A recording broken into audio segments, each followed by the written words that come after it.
प्रेरणादायक और ज्ञानवर्धक है, इसलिए कहानी के अंत तक हमारे साथ बने रहें। प्राचीन समय की बात है। एक बूढ़ा कबूतर और नीलकंठ पक्षी शिव मंदिर के पास एक वट वृक्ष पर बैठे हुए थे।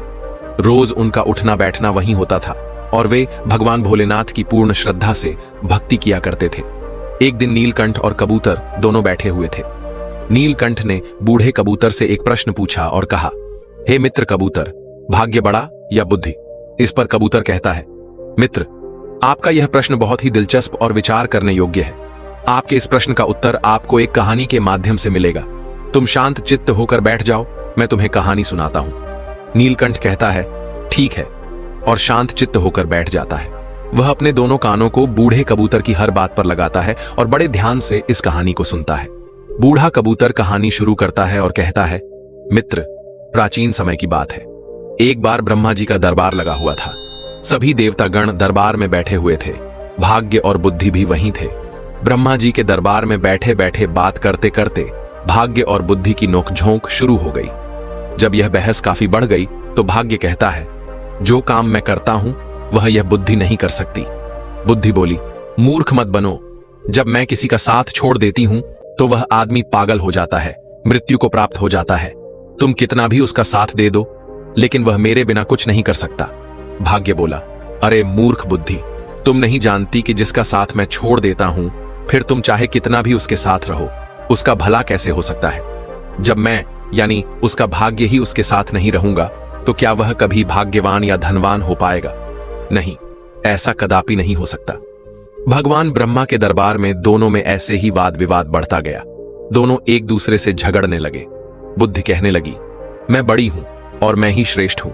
भाग्य कहने लगा, नहीं, तुम मुझसे बड़ी कैसे हो सकती हो? मैं बड़ा हूं और मैं ही श्रेष्ठ हूं।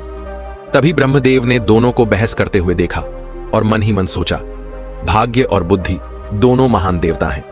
ये दोनों इस दुनिया के शक्तिशाली और प्रभावशाली देव हैं और यह आपस में इस तरह झगड़ रहे हैं, जो ठीक नहीं है।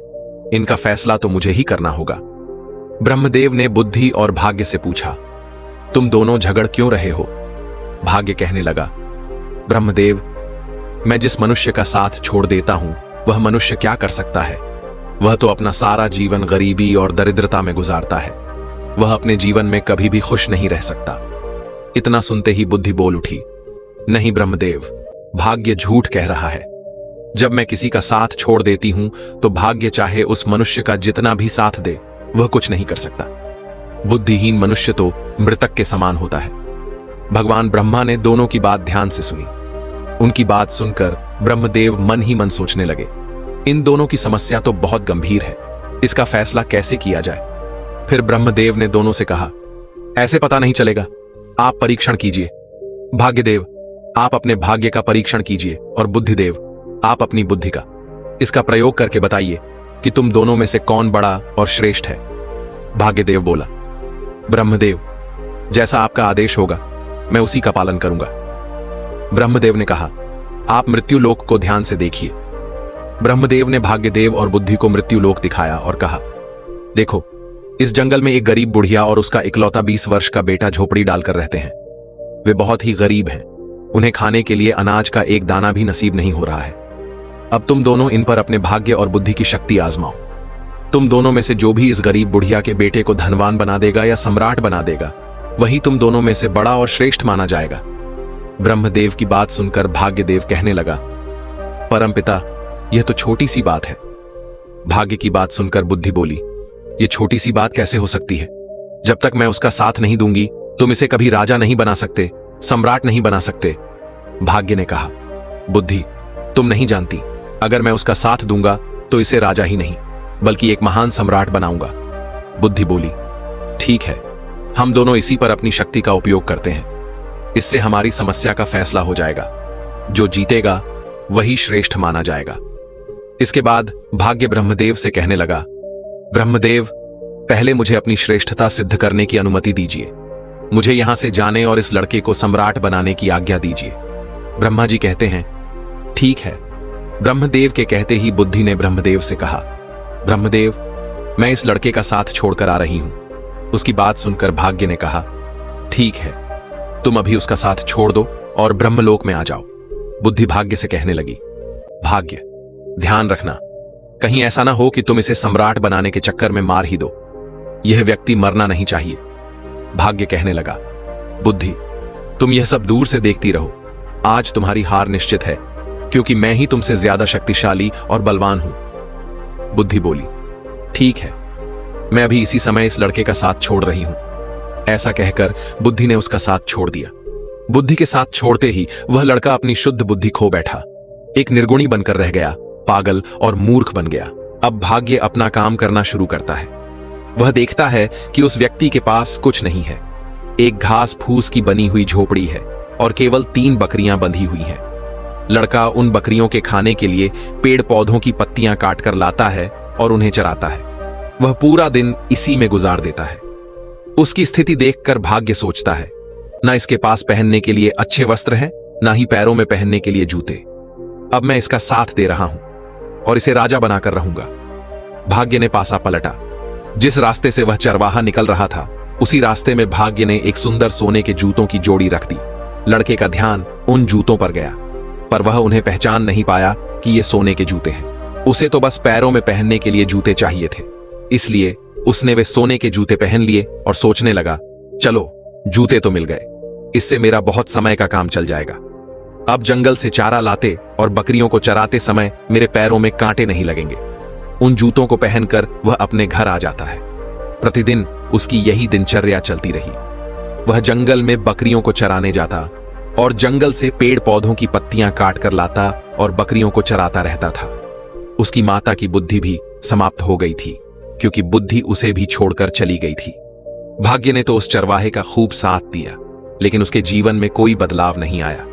भाग्य सोचने लगा कि मैंने तो इसे सम्राट बनाने का संकल्प लिया है, परंतु यह तो मुझे मूर्ख या पागल दिखाई देता है। इसका व्यवहार तो पागलों और मूर्खों की तरह हो गया है। यह सब देख रही बुद्धि ने भाग्य से कहा, क्या तुम नहीं जानते कि मैंने उसका साथ छोड़ दिया है? जब मैं किसी व्यक्ति का साथ छोड़ देती हूं तो वह ऐसा ही व्यवहार करता है। भाग्य बुद्धि से कहने लगा, मैं भी देखता हूं कि तुम क्या कर सकती हो। अब तुम भी देखोगी कि मैं क्या कर सकता हूं। उस देश के नजदीक ही एक देश का राजा चंद्रसेन था। उसका एक सौदागर था। वह अलग अलग देशों और स्थानों पर जाकर व्यापार करता था। उस सौदागर के पास व्यापार करने के लिए कुछ ऊंट थे। वह ऊंटों पर पीतल लाद कर ले जाता था और दूसरे देश में जाकर व्यापार किया करता था। एक दिन वह सौदागर उसी जंगल से गुजर रहा था जहां पर वह चरवाहा रहता था और अपनी बकरियां चराता था। वह सौदागर ऊंट लेकर जा रहा था। तभी रास्ते में जाते हुए उसकी नजर उस चरवाहे के पैरों पर पड़ी। सौदागर ने देखा कि इस चरवाहे के पैरों में तो सोने के जूते हैं और यह इनकी कोई कदर नहीं कर रहा है। इसे देखकर लगता है कि यह सोने के जूतों के बारे में तो शायद जानता भी नहीं है। सौदागर अपने ऊंट से नीचे उतरकर उस चरवाहे से पूछने लगा, भाई तुम यह जूते कहां से लाए हो? उस चरवाहे ने उस सौदागर को बताया, ये जूते मुझे इस जंगल में रास्ते पर पड़े हुए मिले थे। सौदागर ने उस चरवाहे से पूछा, क्या तुम इन जूतों को बेचना चाहोगे? तो उस चरवाहे ने कहा, जरूर बेच दूंगा। इन्हें पहनते पहनते मुझे बहुत समय हो गया है, लेकिन यह टूटते या फटते बिल्कुल भी नहीं है। ये तो काफी समय से ऐसे ही हैं। व्यापारी ने चरवाहे से कहा, ये जूते मुझे बेच दो। इन जूतों के बदले में जो चाहो मुझसे वह ले लो। उस चरवाहे ने व्यापारी से कहा, मुझे इन जूतों के बदले में ज्यादा कुछ नहीं चाहिए, सिर्फ 1 मन अनाज चाहिए, जिससे मुझे और मेरी माता को 2 समय का भोजन प्राप्त हो जाए। हम तो भूखे मरते हैं। उसने सौदागर को वह सोने के जूते 1 मन अनाज के बदले ही दे दिए। सोने के जूते पाकर वह सौदागर बहुत खुश हो गया। वह सौदागर उस चरवाहे को 1 मन अनाज देकर चला जाता है। तब बुद्धि भाग्य से कहने लगी, भाग्य देखते नहीं कि तुम्हारे जूते तो 1 मन अनाज के बदले में बिक गए।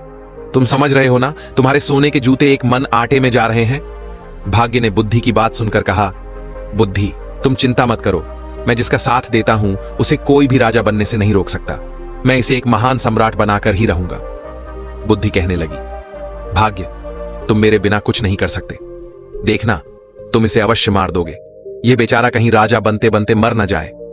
भाग्य ने कहा, बुद्धि तुम कैसी बातें कर रही हो, देखना अब मैं क्या करता हूं। और इतना कहकर भाग्य फिर से उस व्यक्ति के पास आता है। भाग्य ने दूसरे सोने के जूतों की जोड़ी, जो सोने चांदी और जड़ाऊ हीरों से जड़ी हुई थी, उसी रास्ते पर रख दी जिस मार्ग से चरवाहा बकरियों के लिए पत्ते लेने जंगल से जा रहा था। उस चरवाहे को फिर से सोने के जूते मिले तो वह तो बड़ा प्रसन्न हो गया। उधर सौदागर पहले वाले सोने के जूते पाकर बहुत खुश था। चलते चलते वह सोचने लगा, क्यों ना मैं इन्हें अपने राजा को भेंट करूं ताकि महाराज प्रसन्न होकर मुझे कुछ इनाम दें।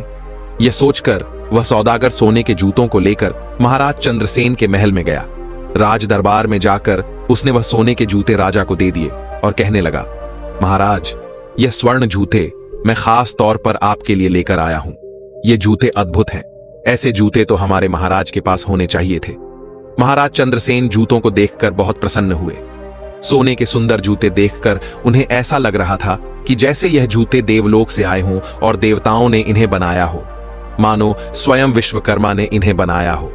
इतने सुंदर जूते देखकर वह खुश हो गए और अपने मंत्री से कहने लगे, सौदागर को 15 सहस्त्र स्वर्ण मुद्राएं इनाम में दे दी जाए। राजा चंद्रसेन ने उस सौदागर को 15,000 स्वर्ण मुद्राएं इनाम में दिलवा दी। इतनी ज्यादा स्वर्ण मुद्राएं पाकर सौदागर बहुत खुश हो गया और अपने व्यापार को बढ़ाने की सोचने लगा। उसके बाद वह दोबारा अपने ऊंटों पर पीतल लादकर दूसरे देश में व्यापार के लिए चल पड़ा। वह सौदागर अपने व्यापार के लिए उसी जंगल से होते हुए जाता था जहां वह चरवाहा अपने पशुओं को चराता था और अपनी माता के साथ रहता था। इस बार भी उसी जगह से जा रहा था और संयोगवश चरवाहा भी वहीं पर अपनी बकरियों को चरा रहा था। जंगल में अपने सामने उस चरवाहे को दोबारा देखकर वह सौदागर खुश हो गया। उसने फिर से उस चरवाहे के पैरों की ओर देखा। उसके पैरों में दूसरी जोड़ी स्वर्ण जूते देखकर उसने सोचा, इसके पास तो और सोने के जूते आ गए। न जाने यह कहां से ऐसे जूते लेकर आता है।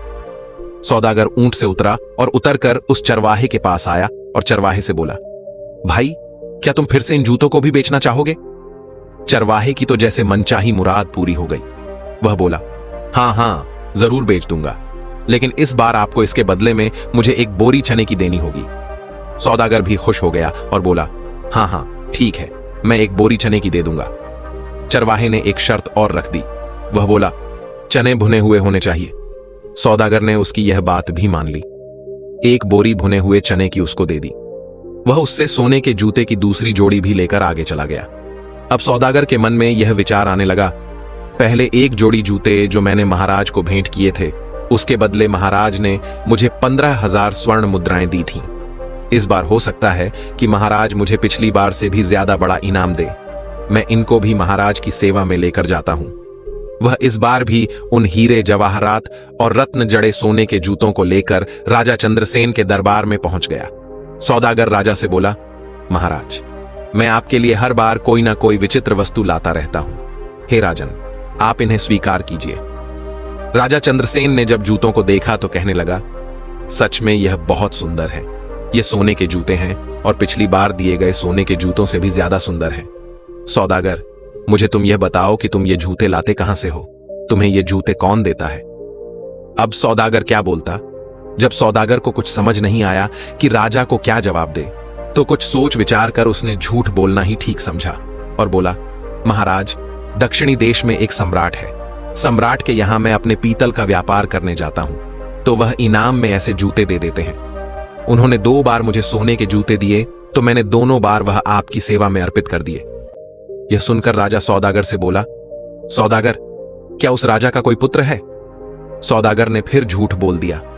उसने कहा, नहीं महाराज, अभी तो वह सम्राट खुद ही कुंवारा है, उनका विवाह नहीं हुआ है। यह सुनकर राजा चंद्रसेन बोले, ठीक है सौदागर, हमारी पुत्री बहुत सुंदर है। तुम अपने उस सम्राट से जाकर मिलो और उनसे पूछो कि हम अपनी पुत्री का विवाह उससे करना चाहते हैं, क्या उन्हें मंजूर है? राजा की बात सुनकर सौदागर सोचने लगा, अब तो मैं फंस गया। मैं तो ये जूते किसी राजा से नहीं लाता, बल्कि एक चरवाहे से लेकर आता हूं। लेकिन अब तो मैं झूठ बोल चुका हूं, अब मेरा क्या होगा? मैं तो अपने ही बोले हुए झूठ में फंस चुका हूं। राजा ने सौदागर को आदेश दिया, सौदागर, उस राजा के पास जाओ और किसी भी तरह उन्हें तैयार करके आओ कि वह हमारी पुत्री से विवाह करें। अब तो सौदागर और चिंता में पड़ गया। वह राज दरबार से वापस आ गया। अपने घर जाकर उसने दोबारा अपने ऊंटों पर पीतल लादा और व्यापार करने चल पड़ा। जब वह दोबारा जंगल में पहुंचा तो सोचने लगा, अगर मुझे यहां वह चरवाहा नहीं मिलता तो मुझे सोने के जूते नहीं मिलते और वे जूते मैं राजा को नहीं देता। आखिरकार झूठ बोलकर मैं राजा के क्रोध का शिकार नहीं बनता। इस चरवाहे ने मुझे भी राजा के क्रोध का शिकार बना दिया। यदि चरवाहा मुझे ना मिलता तो मैं इस धर्म संकट में नहीं फंसता। इस चरवाहे ने तो मुझे बुरी तरह फंसा दिया है। सोचते सोचते वह सौदागर उस चरवाहे की झोपड़ी पर जा पहुंचा। चरवाहा अपनी झोपड़ी पर सौदागर को आया देखकर बहुत खुश हो गया, क्योंकि वही सौदागर उसके खाने पीने की व्यवस्था करता था। कभी उसे अनाज देता था, कभी चने। उसका गुजारा जूते बेचकर इसी सौदागर से पूरा होता था, इसलिए चरवाहा उससे बहुत खुश था। वह बोला, सौदागर आइए, आपका स्वागत है। सौदागर वहीं उसके घर पर ही रुक गया। उसने अपने ऊंटों से पीतल उतार कर एक तरफ रख दिया और फिर चरवाहे से बातें करने लग पड़ा। इस समय भाग्य उस चरवाहे का साथ दे रहा था। बातें करते करते चरवाहा पीतल के बोरे पर बैठ गया। जैसे ही वह बैठा तो सभी बोरों में भरा हुआ पीतल सोने में बदल गया। चारों तरफ सोना जगमगाने लगा। यह देखकर सौदागर को यह विश्वास हो गया कि यह व्यक्ति या तो कोई जादूगर है या ईश्वर का कोई बहुत बड़ा भक्त। इस पर ईश्वर की विशेष कृपा है। अब सौदागर अपने बोले हुए झूठ के जाल में और फंसता जा रहा था। उसके मन में विचार आया, मेरे पास धन की कमी नहीं है। मैं ऐसा करता हूं कि इस चरवाहे को ही राजा बना देता हूं, सम्राट घोषित कर देता हूं। मेरे पास तो धन और सोने की कोई कमी नहीं है। मैं इसके लिए यहां जंगल में बहुत बड़ा किला बनवा देता हूं, दुर्ग बना देता हूं। उस दुर्ग का मालिक इसे बना दूंगा और मैं उसका मंत्री बन जाऊंगा। यहां के जो जागीरदार हैं उनसे बहुत सारी जमीन खरीद लूंगा। इस महीने के 2 महीने बाद राजा के पास जाऊंगा और बता दूंगा यही सम्राट है। अब सौदागर षड्यंत्र रचने लगा। भाग्य बुद्धि से कहने लगा, बुद्धि, तुम देखती जाओ कि मैं क्या करता हूं। देखना, यही सौदागर अब चरवाहे को सम्राट बनाएगा। बुद्धि ने फिर से भाग्य से कहा, कहीं ऐसा ना हो कि राजा बनते बनते यह मर ही जाए, क्योंकि इस समय इसके पास बुद्धि नहीं है। जब यह बात भाग्य ने सुनी तो बोला, बुद्धि, तुम इतना घमंड मत करो, तुम अपना ज्यादा दिमाग मत लगाओ, यह सम्राट अवश्य बनेगा। दूसरी ओर सौदागर चरवाहे से कहने लगा, चरवाहे, मैं तुम्हें यहां का सम्राट बना देता हूं और तुम्हारे रहने के लिए एक बड़ा महल भी बनवाऊंगा। सौदागर में बुद्धि थी, क्योंकि उसका साथ बुद्धि दे रही थी, लेकिन बुद्धि ने चरवाहे और उसकी माता का साथ छोड़ दिया था। चरवाहा सौदागर से बोला, भाई ठीक है, तुम्हें जो ठीक लगे वह करो, लेकिन एक बात है, मेरी इन बकरियों को मत छोड़ना। मैं इन बकरियों को हमेशा अपने पास ही रखूंगा। चरवाहे में बुद्धि तो थी नहीं। उसकी बात सुनकर सौदागर सोचने लगा, यह व्यक्ति कितना बड़ा मूर्ख है। मैं इसे राजा बना रहा हूं और इसे बकरियों की पड़ी है। यह कैसी बातें कर रहा है। फिर भी सौदागर बोला, ठीक है। सौदागर को मन ही मन राजा का डर सता रहा था। राजा ने उसे कहा था कि तुम्हें उस सम्राट से पूछ कर आना है और मेरी लड़की का विवाह उसके साथ करवाना है। इसलिए उस चरवाहे को सम्राट बनाने के चक्कर में सौदागर ने चरवाहे की बात पर ध्यान नहीं दिया। उसने किले की नींव डलवा दी और निर्माण शुरू करवा दिया। जल्दी ही उसने एक बहुत बड़ा, सुंदर और शानदार महल चरवाहे के लिए तैयार करवा दिया। सौदागर ने आसपास के सभी जागीरदारों से जमीन खरीद ली और चरवाहे के लिए एक सेना भी बनानी शुरू कर दी। नौकर चाकर, दास दासियां रखीं। ये सब देखकर वह बुद्धिहीन चरवाहा मन ही मन सोचने लगा, ना जाने यह सौदागर कहां से आ गया। इसने तो हमारी जिंदगी खराब कर दी। अब तो मुझे अपनी बकरियों को चराने के लिए भी समय नहीं मिलता है। यह हमेशा बातें करने में लगा रहता है। चरवाहे का तो अब भी वही हाल था। वह बकरियों को जंगल में ले जाता और चराकर वापस लाता। सौदागर ने उसके लिए राजसी वस्त्र सिलवाए, उसके शीश पर मुकुट रखा, लेकिन चरवाहे ने अपना स्वभाव नहीं बदला। वह सौदागर से कहने लगा, तुम्हें जो भी ठीक लगे वह करो, परंतु मेरी बकरियां कहीं नहीं जानी चाहिए। अगर मेरी बकरियां चली गईं तो मैं तुम्हें जीवित नहीं छोड़ूंगा। तुमने इतनी भीड़ इकट्ठा कर ली है, हमारा जीवन खराब कर दिया है। सौदागर कहने लगा, अरे चरवाहे, मैंने तो तुम्हें राजा बना दिया है, मैं तुम्हारा मंत्री बनूंगा।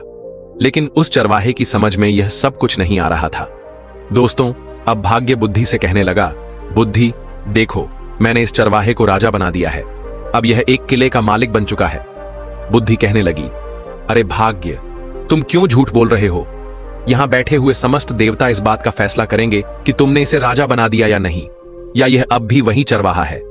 दोस्तों, अब ब्रह्मदेव कहने लगे कि भाग्य, इस चरवाहे में तो अभी तक कोई परिवर्तन नहीं हुआ है। यह तो अब भी वही चरवाहा है। अभी तुम जीते नहीं हो। अब तो बुद्धि बोलने लगी कि ब्रह्मदेव, ऐसा होगा ही नहीं, क्योंकि जब तक मैं चरवाहे का साथ नहीं दूंगी तब तक चरवाहा राजा तो बनेगा ही नहीं, बल्कि उसके प्राण भी संकट में आ जाएंगे। यह मूर्खता करेगा और मारा जाएगा। परंतु भाग्य बोला, बुद्धि, मैं उसका साथ दूंगा तो तुम कुछ नहीं कर सकोगी, तुम बैठी रहो और तमाशा देखती रहो। भाग्य फिर उस चरवाहे के पास आ जाता है। सौदागर ने क्या किया, उसने जो उस चरवाहे की 3 बकरियां थीं, उन्हें भी किसी बकरियां खरीदने वाले को बेच दिया। जैसे ही उस चरवाहे को अपनी बकरियों के बिकने का पता चला तो वह जोर जोर से चिल्लाने लगा, रोने लगा। जब उसके सैनिकों ने, दरबारियों ने और अन्य लोगों ने देखा कि राजा तो ऐसा कर रहा है, तो उन्हें लगा कि शायद राजा पागल हो गया है। अब सौदागर ने उस चरवाहे को समझाया कि तुम ऐसा क्यों कर रहे हो, तुम ऐसी मूर्खता क्यों कर रहे हो, ये तो 3 बकरियां थीं, मैं तुम्हें ऐसी बहुत सी बकरियां दिलवा दूंगा। सौदागर की यह बात सुनकर चरवाहा मान जाता है और वह चरवाहा सौदागर के पीछे पड़ गया कि चलिए मुझे आज ही बकरियां खरीद कर दीजिए। सौदागर उस चरवाहे से कहने लगा, देखो भाई, अब तुम सम्राट बन गए हो, राजा बन गए हो, तुम ऐसी छोटी छोटी बातें क्यों करते हो, बच्चों जैसी बातें मत करो। मैं तो तुम्हारा विवाह करवाऊंगा, अपनी माता से पूछो, हमारे यहाँ के राजा चंद्रसेन, उनकी पुत्री बहुत ही सुंदर है, उनसे तुम्हारी शादी करवाऊंगा। लेकिन चरवाहे में तो बुद्धि ही नहीं थी। वह सौदागर से कहने लगा, तुम मेरा क्या विवाह करवाओगे? और उसकी माता भी कहने लगी, अब विवाह से क्या होगा, हमारी जिंदगी को तो तूने खराब कर ही दिया है। तुमने हमें इतनी भीड़ भाड़ में लाकर पटक दिया है। कहां हम इतनी शांति से रहते थे, अपनी बकरियां चराते थे और अपनी झोपड़ी में मजे से रहते थे। अब सौदागर सोचने लगा, लगता है यह दोनों मां बेटा पागल हैं। अब मैं क्या करूं? ऊपर से उसे महाराज चंद्रसेन का डर सता रहा था। उसके मन में यही विचार आ रहा था कि इनकी सहायता तो मुझे करनी ही पड़ेगी। तक 6 महीने का समय पूरा हो गया। अब सौदागर अपने देश में महाराज चंद्रसेन के पास पहुंचा। महाराजा से कहने लगा कि महाराज, अब आप अपने नाई और पंडित को भेज दीजिए। मैंने अपने सम्राट को मना लिया है, वह आपकी लड़की से शादी करने के लिए तैयार है। यह सुनकर राजा चंद्रसेन ने नाई और ब्राह्मण को बुलाया और उन दोनों को सौदागर के साथ सम्राट के पास भेज दिया। सौदागर उन दोनों को लेकर चल पड़ा और वह उनको चरवाहे के महल में लेकर आया। उसने चरवाहे को राजसी वस्त्र पहनाए। चरवाहा सौदागर से कहने लगा, यह तुम क्या कर रहे हो? ऐसे भी कहीं विवाह होते हैं?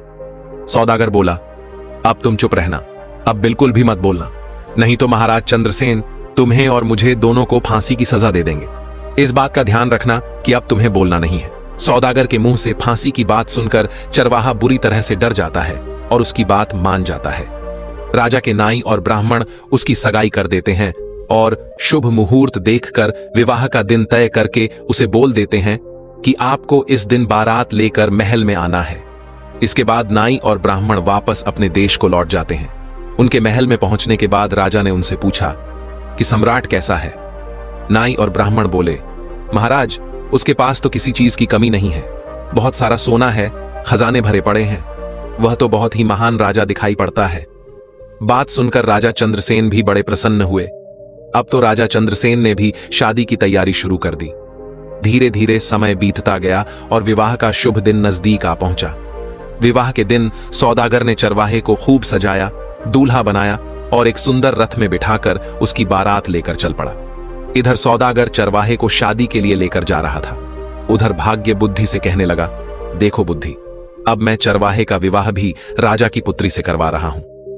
बुद्धि मुस्कुराकर बोली, भाग्य, बस देखते जाओ, तुमने अभी इसकी मृत्यु का षड्यंत्र रच दिया है। तुम्हें भी पछतावा होगा कि तुमने यह क्या कर दिया है। यह चरवाहा भी तुम्हारे जाल में फंस चुका है। तुम तो इसे राजा बनाने की बात कर रहे हो। देखते जाओ, तुम्हारे कारण अब यह चरवाहा अपने प्राण खो देगा। भाग्य बोला, बुद्धि, जब मैं उसका साथ दे रहा हूं तो तुम क्यों परेशान हो रही हो? बस तुम देखती रहो कि मैं क्या करता हूं। कुछ दिन का सफर तय करने के बाद चरवाहे की बारात राजा चंद्रसेन के यहां पहुंच जाती है। जब राजा ने देखा कि बारात पहुंच चुकी है तो अपने मंत्रियों के साथ ढेर सारे उपहार लेकर बारात का स्वागत करने के लिए नगर के द्वार की ओर चल पड़ा। दूसरी ओर जब चरवाहे ने देखा कि सामने से ढाल तलवार लेकर कोई राजा सेना के साथ आ रहा है तो वह बुरी तरह डर गया और वह अपने रथ से उतरकर भागने लगा। चरवाहे को भागता देखकर सौदागर ने सोचा, यह तो पक्का मुझे मरवाएगा। सौदागर भी रथ से उतरकर पकड़ने के लिए उसके पीछे पीछे भागता है और उसे पकड़ लेता है। सौदागर पकड़कर उसे समझाता है कि राजा तुम्हें भी मार देगा और मुझे भी, तुम ऐसे क्यों भाग रहे हो? चरवाहा डर गया और बोला, ठीक है, लेकिन तुम्हें हर समय मेरे साथ ही रहना पड़ेगा। सौदागर के यहां करने पर वह सौदागर के साथ वापस आ गया। सौदागर से कहने लगा कि यह राजा तो तलवार लेकर आ रहा है, कहीं हमें काटेंगे तो नहीं। सौदागर ने कहा, चिंता मत करो, वह तुम्हें कुछ नहीं कहेंगे। तुम्हारा विवाह होगा, तुम्हें दुल्हन मिलेगी, तुम डरो मत। इतना सुनकर वह चरवाहा वापस आकर अपने रथ पर बैठ जाता है। राजा ने देखा, चरवाहा बना राजा देखने में तो बहुत सुंदर था। उसने बारात का स्वागत किया। अपने कहे अनुसार सौदागर हर जगह उसके साथ साथ जा रहा था। जब मंडप में जाने का समय हुआ तो सौदागर धर्म संकट में फंस गया कि वहां भी उसे साथ ही जाना पड़ रहा था। वह मंडप में पीछे बैठ गया। राजा चंद्रसेन कहने लगा, सौदागर, तुम इसके साथ साथ क्यों रहते हो? तो सौदागर बोला, महाराज, मैं इनका मंत्री हूं, इन्होंने मुझे अपना मंत्री बनाया है। राजा ने अपनी पुत्री का विवाह उस चरवाहे के साथ कर दिया। इस तरह राजा ने निश्चित दिन अपनी पुत्री का विवाह उस चरवाहे से कर दिया। शादी हो जाने के बाद राजा ने दामाद को महल का ही एक भाग दे दिया। राजा का कोई पुत्र नहीं था तथा वह दामाद को अपने पास ही रखना चाहता था ताकि राज सिंहासन बाद में उसे सौंप सके। अब सौदागर को रहने के लिए अलग स्थान दे दिया गया। सौदागर मन ही मन घबरा रहा था कि कहीं चरवाहा भेद न खोल दे। चरवाहा बहुत प्रसन्न था। यह देखकर बुद्धि मुस्कुराई तो भाग्य बोला, देखती रहो, मैंने इसका विवाह राजा की पुत्री के साथ करवा दिया है। अब यह चरवाहा सम्राट बनने ही वाला है। भाग्य की यह बात सुनकर बुद्धि कहने लगी, अरे भाग्य, तुम क्यों बेवकूफ बन रहे हो? तुम जानते हो कि उसे कुछ पता ही नहीं है कि राजा क्या होता है, विवाह क्या होता है। वह तो कुछ जानता ही नहीं है। उसकी तो मृत्यु निकट आ गई है, वह तो मरने वाला है। भाग्य कहता है, यह तुम क्या कह रही हो? बुद्धि बोली, मैं सच कह रही हूं। मैंने जब इसका साथ छोड़ा था, यह तो उसी समय मर गया था, क्योंकि बुद्धिहीन व्यक्ति तो वैसे ही मृतक के समान होता है। अब यह बेचारा मारा जाएगा, तुम तो बस इसे बचाने की कोशिश करो। अब यह मरने वाला है, आप इसे बचाइए। भाग्य बोला, यह मरेगा क्यों?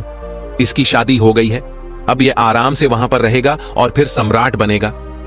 राज परिवार की परंपरा के अनुसार राजकुमारी वधू के वेश में सज संवर कर खाना लेकर रात को अपने पति के कक्ष में गई। चरवाहे ने इतनी सुंदरता से सजी और आभूषणों से लदी कन्या सपनों में भी नहीं देखी थी। वह डर गया। उस बुद्धिहीन चरवाहे को बचपन में अपनी दादी की सुनाई हुई कहानी याद आ गई, जिसमें एक राक्षसी सुंदरी का भेष बनाकर गहनों से सजी धजी एक पुरुष को खा जाती है। उसके मन में विचार आया, यह कोई राक्षसी तो नहीं है जो उसे खाने के लिए आई है। उसने बचपन में सुन रखा था कि राक्षसी सुंदर रूप धारण करके आदमियों का खून पी लेती है और उन्हें मार डालती है। उसने सोचा, राक्षसी के हाथ पड़ने से तो अच्छा है कि मैं यहां से भाग जाऊं। यही सोचकर वह उठा और राजकुमारी को धक्का देकर गिराता हुआ, चिल्लाता हुआ कमरे से निकल भागा। भागता भागता वह सीधे नदी के किनारे पहुंचा और पानी में कूद गया। जब उसे पानी में भी अपनी मृत्यु दिखाई दी तो वह पानी से निकला और नदी के एक किनारे पर बैठ गया। राजकुमारी के अपमान की बात सुनकर राजा आगबबूला हो गया। राजा ने अपने सैनिकों को जल्दी से चरवाहे को ढूंढ लाने के लिए भेजा। राजा के सैनिकों ने उसे एक नदी के किनारे पर बैठा देख लिया। वे उसे पकड़कर राजा के पास ले आए। उसे देखकर राजा को क्रोध आ गया। उसने चरवाहे को कठोर दंड देने का निश्चय किया। राजा ने आदेश जारी कर दिया कि अगली सुबह उसे मृत्यु दंड दिया जाएगा। इसे कारागार में डाल दो। यह सब भाग्य अपनी आंखों से देखते हुए अपना माथा ठोक रहे थे और सोच रहे थे, यह तो बिल्कुल मूर्ख निकला। मूर्ख ने मेरी सारी योजना ही चौपट कर दी। तभी बुद्धि मुस्कुराते हुए उनके पास आई। बुद्धि ने भाग्य से कहा, आखिर तुम हार ही गए। देख लिया तुमने, तुम्हारे लाख राजा बनाने से भी वह राजा बन न सका। अब इस आदमी को सजा होने जा रही है। बुद्धि ने भाग्य से कहा, देखा भाग्य, बुद्धि के बिना वह मारा जाने वाला है। बोलो क्या कहते हो? निराश होकर भाग्य बोला, अगर तुम इस आदमी को बचा लो तो मैं हार मान लूंगा। बुद्धि ने हंसकर कहा, तो ठीक है, अब मेरा कमाल देखो। देखो मैं इसे कैसे बचाती हूं। इतना कहकर बुद्धि ने चरवाहे में प्रवेश किया। जैसे ही बुद्धि ने चरवाहे में प्रवेश किया, चरवाहा अपने बचाव की नई नई तरकीबें सोचने लगा। दूसरे दिन जब चरवाहे को मृत्यु दंड के लिए राजा के सामने पेश किया गया तो चरवाहा बोला, महाराज, आप मेरे ससुर हैं। क्या मैं आपसे पूछ सकता हूं कि आप किस अपराध में मुझे मृत्यु दंड देने चले हैं? राजा बोला, तुमने मेरी पुत्री का तिरस्कार करके मेरा घोर अपमान किया है, इसका तुम्हें दंड दिया जाएगा। तब चरवाहा बोला, राजन, मेरे कुल में मान्यता है कि विवाह के पश्चात पहली रात को यदि वर वधू की जानकारी में कोई व्यक्ति नदी में डूब मरे तो वधू विधवा हो जाती है या संतानहीन रह जाती है। जब आपकी पुत्री कमरे में आई तभी नदी की ओर से बचाओ बचाओ चिल्लाने की आवाज मेरे कानों में पड़ी। मैं अपने आप को रोक न सका और तुरंत उठकर डूबने वाले को बचाने के लिए नदी पर चला गया था। अगर यह मेरा दोष है तो आप मुझे अवश्य दंड दें। चरवाहे की बात सुनकर राजा बहुत प्रसन्न हुआ और उठकर चरवाहे को गले से लगा लिया। वह बोला, हमारे बाद तुम ही इस देश के राजा बनोगे। पिता पुत्री ने लज्जित होकर अपने असभ्य व्यवहार के लिए माफी मांगी और फिर तीनों खुशी खुशी महल के अंदर चले गए। उधर ब्रह्मा के दरबार में बुद्धि और भाग्य का फैसला हो चुका था। समस्त देवता बुद्धि की जय जयकार करने में लगे थे। वे कहने लगे, भाग्य तुम कुछ नहीं कर सकते, जिसका साथ बुद्धि नहीं देगी वह कुछ नहीं कर सकता। बुद्धि ने मुस्कुराकर भाग्य की ओर देखा। भाग्य ने हंसकर कहा, मैं अपनी हार मानता हूं, तुम वास्तव में मुझसे बड़ी हो।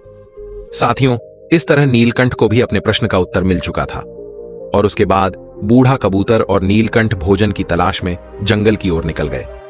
दोस्तों, उम्मीद है आपको कहानी अच्छी लगी होगी। कहानी पसंद आई हो तो वीडियो को लाइक करके चैनल को सब्सक्राइब कर लेना, साथ में बेल आइकन भी दबा देना। मिलता हूं आपको एक और मजेदार कहानी के साथ।